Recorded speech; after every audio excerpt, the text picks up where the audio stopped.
आज से कोई 6 साल पुरानी 2016 की बात है। रेलवे के एक बड़े अधिकारी थे। पेशे से इंजीनियर थे, उनके रिटायरमेंट में सिर्फ 2 साल बचे थे। आमतौर पे रिटायरमेंट के नज़दीक जब अंतिम पोस्टिंग का समय आता है, तो कर्मचारी से उसकी पसंद पूछ ली जाती है। पसंद की जगह अंतिम पोस्टिंग इसलिए दी जाती है कि कर्मचारी अपने अंतिम 2 साल में पसंद की जगह घर मकान इत्यादि बनवा ले और रिटायर होके सेटल हो जाए, आराम से रह सके।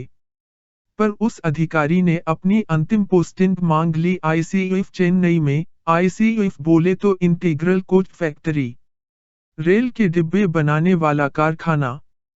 चेयरमैन रेलवे बोर्ड ने उनसे पूछा, क्या इरादा है? वो इंजीनियर बोला, अपने देश की अपनी खुद की सेमी हाई स्पीड ट्रेन बनाने का इरादा है।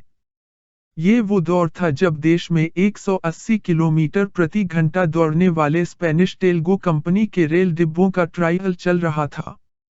ट्रायल सफल था, पर वो कंपनी 10 डिब्बों के लगभग 250 करोड़ रुपए मांग रही थी और टेक्नोलॉजी ट्रांसफर का करार भी नहीं कर रही थी। ऐसे में उस इंजीनियर ने यह संकल्प लिया कि वो अपने ही देश में स्वदेशी तकनीक से टेल्गो से बेहतर ट्रेन बना लेगा, उसके आधे से भी कम दाम में। चेयरमैन रेलवे बोर्ड ने पूछा, are you sure we can do it? Yes sir. कितना पैसा चाहिए R&D के लिए? उस इंजीनियर ने कहा, सिर्फ 100 करोड़ रुपए सर। रेलवे ने उनको आईसीएफ में पोस्टिंग और 100 करोड़ रुपए दे दिया। उस अधिकारी ने आनन फानन में रेलवे इंजीनियर की एक टीम खड़ी की और सभी काम में जुट गए। 2 साल के अथक परिश्रम से जो नायाब प्रोडक्ट तैयार हुआ उसे हम ट्रेन 18 यानी वंदे भारत रेक के नाम से जानते हैं। और आप क्या जानते हैं? 14 डब्बे की इस ट्रेन 18 की लागत कितनी आई? सिर्फ 97 करोड़। जबकि टेल्गो कंपनी सिर्फ 10 डिब्बों के 250 करोड़ रुपए मांग रही थी। ट्रेन 18 भारतीय रेल के गौरवशाली इतिहास का सबसे नायाब हीरा है। इसकी विशेषता यह है कि इसे खींचने के लिए किसी इंजन की जरूरत नहीं पड़ती, क्योंकि इसका हर डिब्बा खुद ही सेल्फ प्रोपेल्ड है। बोले तो हर डिब्बे में मोटर लगी है। 2 साल में तैयार हुए पहले रेक को वंदे भारत ट्रेन के नाम से वाराणसी नई दिल्ली के बीच चलाया गया। रेलवे कर्मचारियों की उस टीम को इस शानदार उपलब्धि के लिए क्या इनाम मिलना चाहिए था? उस अधिकारी को पद्म सम्मान या पद्मश्री।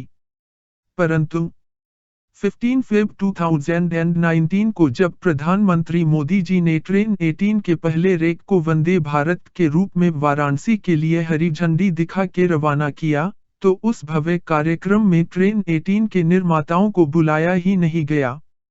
उल्टे पूरी टीम के ऊपर नए सीआरबी ने विजिलेंस की जांच बैठा दी।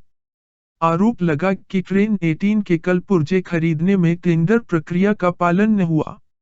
आईसीएफ ने अगले 2 साल यानी 2020 तक ट्रेन 18 के 100 रेक्स बनाने की महत्वाकांक्षी योजना बनाई थी। पर नई ट्रेन बनाना तो दूर, पूरी टीम ही विजिलेंस जांच में उलझा दी गई। सभी अधिकारियों इंजीनियर्स को आईसीएफ से दूर अलग अलग स्थान पे भेज दिया गया। साल भर वो जांच चली, कुछ नहीं निकला।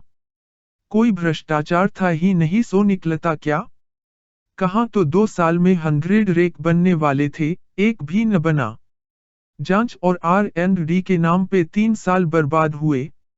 अंततः 2022 में उसी आईसीएफ ने उसी तकनीक से 4 रेक बनाए, जिन्हें अब दिल्ली, ऊना और बंगलुरु, मैसूर और मुंबई, अहमदाबाद रूट पे चलाया जा रहा है। उस होनहार इंजीनियर का नाम था सुधांशु मनी। मनी साहब 2018 में ही रिटायर हो गए। इस देश में ट्रेन 18 जैसी विलक्षण उपलब्धि के लिए उनकी टीम की किसी ने पीठ तक न थपथपाई। पिछले दिनों जब वंदे भारत बेंच से टकरा गई और उसका अगला हिस्सा क्षतिग्रस्त हो गया, तो सब ट्रेन के डिजाइन की अनर्गल आलोचना करने लगे।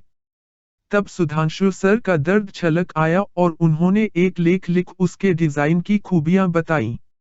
मनी साहब सेवानिवृत्त होकर आजकल लखनऊ